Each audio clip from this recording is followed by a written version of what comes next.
Guys, welcome to Yes Academy podcast. And here with me, Mr. Phang. Hi, Leo. Have not seen you for quite some time, I would say. Oh, really long years, I would say. When was the first time we met? Yeah? I think the first time we met this year is 2025. Last Yeah. year, oh my goodness, it's about 10 years more than More that. than 10 years, I think. More than 10 years. Yeah, more than 10 years. We got to know each other. Yeah. And it was a tremendous journey, I would say. How time flies, huh? Yes. After all these years, we are still in touch. That's a really good thing. Yeah. But one thing that has not changed is you still look the same. You too. We all look young. Yeah, we all look young. Anyway, let's talk about the purpose why we are having this podcast, right? And I believe that the reason why we are having this podcast is because when we spoke to a lot of entrepreneurs and they were telling us about their business challenges, and that is why we decided to do this podcast so that we can share our ideas, and also we will also like to get your ideas because to be an entrepreneur, I believe that there's no right or wrong answer. It's just that in terms of how we decide to run our business, our strategies, our action plans would be very different. And especially, I believe right now, because the market keeps changing. What do you think? Yes. What we are doing right now is actually to fill in the gap that I believe Yeah. the market has not been. So there are definitely a lot of gurus out there, but then again, a lot of gurus are actually at the end of the podcast, they will upsell you to buy their course, to buy even more courses. And some of them even you pay up to 100,000 ringgit. That would be like more than $20,000 Oh, yes. just to join in their exclusive club. But at the end of the day, they don't walk away with something something actionable that can really be used in their work, life, or even their businesses. And this is something that is really worrying me because I think, especially during the COVID time, I have friends who invested so much money, and at the end of the day, their business didn't go up, but it actually go down. And actually, this kind of money is so enough to start a business. 100,000 ringgit, 500,000 ringgit is really enough to start a decent business. Yes. So because of this investment, they promised, so they don't get the ROI, and they actually kill the cash flow of the company, and it becomes a serious problem. Yeah, and that is what we would like to help people to avoid all these pitfalls. And as we go along during our podcast, we will also be sharing a lot of examples, the good examples and the not so good examples, because especially those who have failed, right? Then we can learn something from them in terms of what not to do. And of course, the successful one is in terms of what they can do better. Yeah, that's true. Because they say that the failure is the best teacher. They teach you like what not to do. But then again, I don't think we should fail. I think we should learn from those That people would not be the end result we are looking for. Yeah, I think the purpose of the podcast is actually to tell people that you can avoid a lot of these not problem, but a lot of these unnecessary hurdles in your life. Because when you can get to from B to A, from A on an easy mode, why works not to say work so hard, why go through all the hurdles that you can really avoid. Yeah. I understand right now you have a business, a direct selling business. Can you tell us more about your business? Well, as everyone knows, Yes Global is actually a legal direct selling company from Malaysia and almost 2 years old. So we focuses on the people because we believe that the people needs quality products at a very affordable pricing. And when they market the product, they actually earn a handsome income. Yeah, in one sentence. So this is the fundamental of the business. Yes. Basically, it's to help other people to build their own business, right? Yeah, in And short, to be independent. be healthy and wealthy at the same time. That is a very good purpose, business purpose, I would say that. Yes, that's true. So allow me to also introduce you Mr. Phang. Mr. Phang is my teacher, my mentor, and also my trainer. And through him, I learned so much, especially about public speaking and also how to carry myself. And he has been my trainer. He has conducted the TTT training, and he has taught us how to learn. And this is exceptionally important because many teachers wouldn't teach you how to learn and guide you on how to really get the answers. And by spoon feeding you answers, it's like giving you fish. And if you do not know how to fish, one day you will be hungry. Right. And today, thank you for the generous introduction. But today, what we would like to talk about is that we'd like to talk about in terms of the business in general. But let me start off by saying that running a business is just like sailing a sailboat. It's a metaphor, all right? It's a metaphor.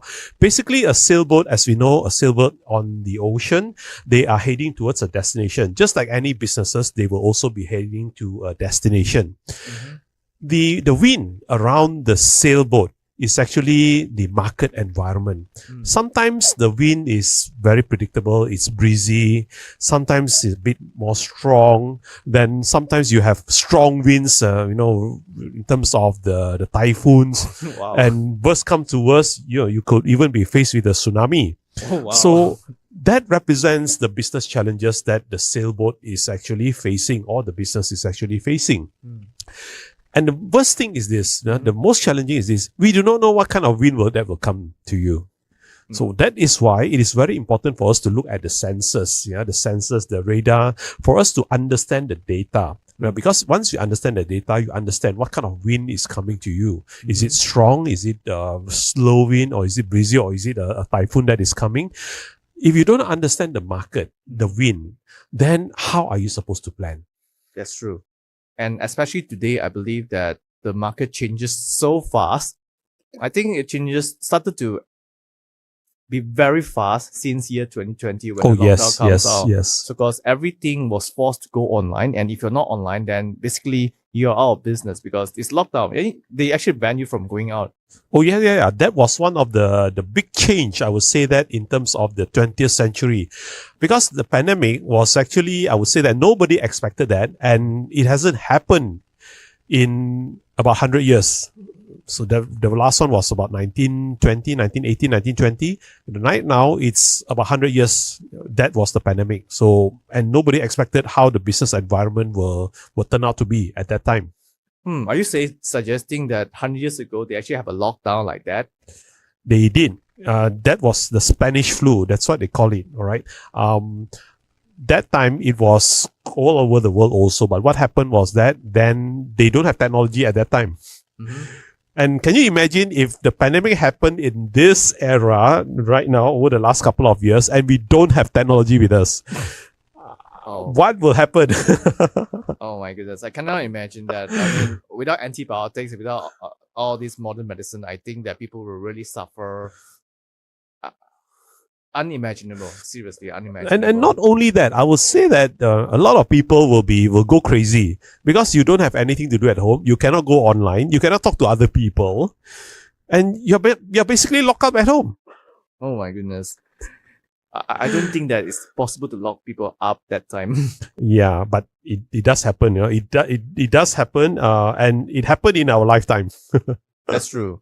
So I think over the past few years, we have seen unprecedented growth in terms of technology usage. And today, even my mom is using TikTok. My mom is also using ChatGPT, Gemini, all kinds of AI software. And it's just mind blowing that the AI usage is being, penetrated. And of course, you use everything. I know that you're the youngest Toastmaster member of Utah. Always. Yeah. Still is the youngest Toastmasters member. All right. Anyway, we are going to go for a short break. And then once we come back from the break, we are going to talk about the market themselves and what we need to understand about the market before we will make any business decisions. So be right back. See you. Okay, guys, welcome back. So we're going to talk about the market, right? Yes, we're going to talk about the market. What do you need to look out for before you even decide to come up with any strategies? Of course, you need to understand your market. Yeah. So that is why we are going to talk about it right now. So let's start off with something first. Something that is, I believe, that is happening to all of us here in across the world also. Geopolitics. Yes. As well. Very obvious one. Oh, right. Especially the topic on tariff or the trade war. By Right. Trump, So, that crazy guy. Let's open it up. Well, I think that tariff is causing a lot of disruption. Serious disruption in terms of the supply chain, especially the US and China. And it's causing a lot of bottleneck as well. And it actually creates a lot of opportunity as well because countries that is becoming like an intermediary, like Malaysia is a famous intermediary for China. China will put made in Malaysia and then send to USA. So it actually creates a lot of opportunities for Malaysians to earn easy money. Yeah, Yes. it's true because Malaysia is like a transshipment hub Mm. for Asia. Before they even send it over to US or even to Europe also. Yeah, so that is one of the geopolitics issues that we have now. That is also affecting the way we price our product. And especially we know that with tariff, the prices of products will definitely go up. Yes. And who is actually paying them? You know, the consumers is actually paying them. So in general, I think tariff is it's a measure. I wouldn't say it's a good or bad because tariff is used, you know, it serves their purpose. Even China imposed tariff on US goods as well. So it really, but then again, it actually affects, you know, our common people because I know some people who actually nearly go bankrupt because of the US tariff, and it's a serious issue. And I'm very glad that Trump actually gave a 90 days pause because if not, I simply cannot, especially those people who work in an Amazon or work in those places, I believe they really cry for help. Oh yes. And especially businesses, right? Because they when you run a business, you need to have certainties. And right now, Trump has created a lot of uncertainties in the market because with a 90 days pause, yes, people can start to buy again.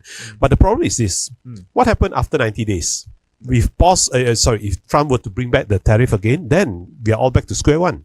That's true. So which is the important thing? We have to understand the geopolitics, to understand the market dynamics in order for us to make a sound judgment and a sound decision, because making business today is not easy as before. I mean, back then, year 2020, I remember, business was easy. You just have to put in something online and you make money just like that. Pop. But right now, today, I believe that we need to have some sense of direction and solve some problems. And I believe on top of all these problems, I think China is really winning because fundamentally they are doing good quality, cheap and quality at the same time. And that's unprecedented in any civilization, I would say. Correct. And not only that, right? They are saying that China is actually exporting deflation, where low prices products at low prices, and the rest of the world can actually buy those products at very reasonable price. But how do you mean by exporting? How do they actually export the deflation? Now, the thing is this: look at the cost of manufacturing in China. The cost of manufacturing there, as compared to the other countries, I would say they are very low. So if we decide not to manufacture but to buy from China, which means that we are buying these reasonable price products, and we can sell it at reasonable price also. So that means that we don't have to sell it at higher price. So that is what deflationary is about. That I can see, because I really love to go to China, and then when you go to China and when you look at the price of their goods and the quality of the stuff, it's just simply mind blowing. Everything is, well, so cheap, and yet so good. Yeah. China goods, I believe that they have changed over the years. Right now, I would say that they are quality-wise, they are getting better. Yes, and I mean, you can't really kind of find another replacement for China. It's either you pay. Okay, let's just say you don't want to pay so much money to get a brand for the same quality, because most of the good stuff is actually produced in China, to be fair. Like right now, I think if you guys look at the social media, you have actually Chinese manufacturer of the luxury goods. I don't want to say the brand. They just come in front and tell you that, this leather, this nylon strings, all these things is priced at what, and then how much price are they selling? $20,000, $10,000 for the bag. But what's the cost? Maybe less than $2,000. Yeah, it's true. And we have seen a lot of TikTok videos, right? After US have imposed the tariff, then a lot of these manufacturers, they decided to go on TikTok and promote their products. And they are saying that our quality is as good, and we are also the manufacturer for these luxury brands. Yes. So I think the world is actually changing already. People want to look at value. People no longer chase after status quo or branding. Yes, there's always people who chase after that, but I believe that especially the younger generations, I think they are looking for value. They're looking for something that really delivers outstanding with their budget, within the budget. True, say. true. I agree with that. The young ones, although they want to have some brands, but value is very important to them. Now, the other issue is about geopolitics. It's also about the war that is happening now, like especially the Middle East war, and also the Ukraine-Russia war that is still continuing after a couple of years. How does it affect your business? Well, in general, war is not good. Whenever we talk about war, I really feel like, tears in my eyes. People Yeah. dying, young people dying, a lot of family shatters, business go bankrupt. It's simply, I don't know how to say that. And I would say that the difficult thing about war will be the supply chain. It really will Mhm, disrupt the supply chain, mhm. and then it will force some of the goods, the cost of the materials to actually go up. We actually suffer from some of the supply chain crunches Yeah. initially Yeah. because some of the things, like to say, produced only available from Ukraine. Then you just can't get it. You just have to wait. Yeah. But then again, on the bright side, I would say war actually created a lot of opportunities Mhm. for some businesses as well. Something that is out of the box. Industries and certain businesses, like for example, China, because the US take their businesses Mhm, retreated mhm, from Russia. mhm. So right now China is pouring all their goods into Russia. Yeah. And this also gives us opportunity as well. We are the direct selling company from Malaysia. We are not from all sanctioned countries. So Mhm. we actually had the opportunity to actually go in Yeah. and met these wonderful people and then let them know our brands. Yeah. How's the business in Russia? Right. I would say that the business in Russia is beautiful, very, very Mhm, beautiful. mhm, mhm. Tremendous. We have the right people, the right leaders, and then they love our product so much. True. Yes. And the other aspect in terms of the market trend I also see is that after the pandemic, the way people buy has also changed. Those days people will go to the physical outlets and they want to buy, they will buy it from the physical outlet. But right now, you see that online has become something that is very, very convenient. And I believe that looking at the e-commerce numbers, it has grown tremendously over the last couple of years. I totally agree because for me, I think I can't recall the last time I actually go to the supermarket. It simply doesn't sound well to me because if I can actually order everything online and then it's free delivery, I mean, why not? Let's sit at home and then get everything delivered to your doorstep, especially with my hectic schedule, or I'm often overseas. So yeah, online is the only go-to way. Not just that, my mom even does that as well. Oh, your mom too. Yeah, and to the extreme that me, my wife, we only buy from Taobao. We don't even buy from Shopee in Malaysia. We are going directly to the source. Like for example, for me also, sometimes I do buy from online stores also. Temu, Taobao I haven't tried yet, but one of these days I'll try Taobao. Most definitely. Uh-huh. Yeah. So I think all these changes, big changes in actually consumer behavior, I would call it, actually affects our business decisions and how we actually reach out to the people. And I think that, let's just put it this way, things actually become easier because they actually make it like you have to go online, and if you're not online, you're dead. So Correct. as long as you're allowed on online, you make money. Okay, good. Yes, talking about that, right? Technology, which we are going to talk about when we come back for the next segment. We are going to focus on the market, but in terms of technology. Be right back. All right, guys, welcome back. So, where were we? Technology, right? Technology, yes, we stopped at technology, right? Technology has grown tremendously over the last couple of years. And in fact, there is a saying that we are in IR 4.0 era. Right, Industrial Revolution 4.0, where technology is used very extensively in our life. So let's look at what are the ways in terms of technology has actually affected us, influenced us, and changed our lives. I think that's too much to say. I mean, okay, let's just say about work. I think right now everyone use ChatGPT. ChatGPT is everything. So when I interview people, I was politely say hi, then they would definitely most likely ChatGPT and answer. Very, very formal answer. And every time I look at it, I was like, okay, can you please stop? So at the end why are you using ChatGPT to stop? Because it's too many words of unnecessary words that doesn't make sense. The only thing they want to say is that yes, I received a thing, so let's schedule a meeting. But they will make it into I don't know how many sentences are there, so it doesn't make sense to me, and I find it really annoying as a person like that. I just feel that no, please don't that. If you do that, most likely I feel like you're lazy. So in the end, we can't change the market. Mhm. We can't change the consumer behavior. What can I change? I change myself. So I copy and paste their answer and then generate the answer for them. Which also happened in my line of work because I am also a tutor in a private university, and I've been a tutor for many years. You know, those days there was no usage of AI and students would not get access to use AI. But over the last couple of years where they were able to access AI, you can see that the way they wrote the assignments are also very different. Oh, wow. Those days, you know that the English wasn't that good because a lot of broken English and all that. That's true. But right now, what they will do is that, in fact, admitted by the students themselves, they will send it to AI and get it checked first. Then from there, then only copy and then they paste it back. Are you sure that they sent it to AI to get it checked first, or it was just generated by the AI and humanized? Well, let's put it this way: we know what happens, Even for us ourselves, also when we use AI. But of course, we don't literally copy and paste every single thing. We also need to make sure it makes sense. That's true. Yeah. To be fair, AI actually stole one of my job. I used to be a copywriter when I was in Utah when I was studying, and I was making really good money, like $2,000-$3,000 a month, just writing assignments for Chinese students in UK.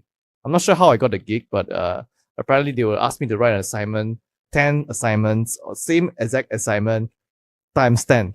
Wow. Yeah. The income those days must be pretty good, eh? Yes. Then we can talk about why, how does it relate to business? Why business has to start pivoting to online really. Yeah.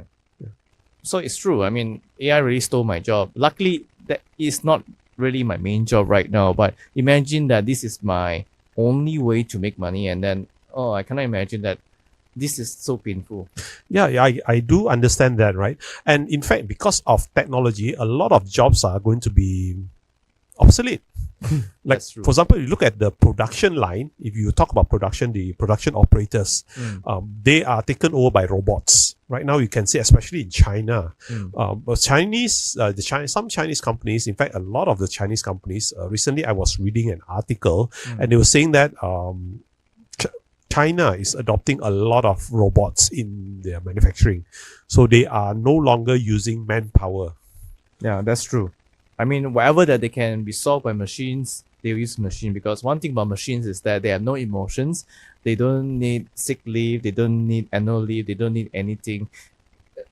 I believe that as bosses, this is the most obvious choice they want as well. And I don't think just operation work as well. Most of the soft skill work, especially comes to things like ChatGPT, they can almost give you any answer when it's about knowledge, anything. Very true, very true. And if you look at the way people are buying now, just now we have been talking about it, but let's go deeper.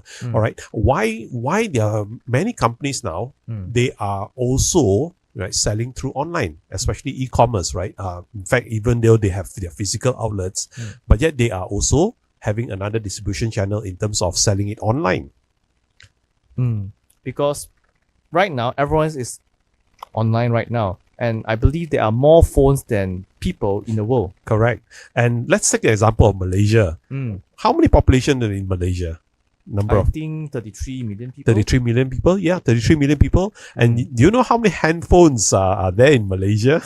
I mean, active numbers. Active numbers. Definitely more than that. Definitely. Yes, it's about 38 to 40 million. Wow, I mean, so much. Wow. Yes. So, which means that there are more people, there are more handphones as compared to people. Wow. Some of them will be carrying two handphones or three handphones. Oh, yeah. Leo, you carry 5 handphones, right? Just imagine that. So, basically, we are all connected. Yes. And when we want to search for information, now it's all online. That's true. If we want to buy, we buy online. So everything is online now. And with the smartphone, we can practically do anything. Yes. I mean, smartphone can do anything. And then it used to be like, let's Google up everything. But right now, today, I think people do more than Google, because Google can only give you results based on the algorithm. But ChatGPT, Gemini today, they actually give you the answers that you want. You can ask them anything, and even sometimes doctors' advice, and they can give you 90% accurate answers, to be fair. And in fact, right now with the 5G technology, what happened also, I understand in China, is that the doctor can actually do an operation, from any parts of the world. That's how technology has actually progressed. Yeah, that's true, because the 5G technology is extremely fast and with low latency, and that's why that they can, especially in China, I mean, the internet is ultra fast and you cannot imagine that. So all these remote work, online work has become possible because of online. Yep.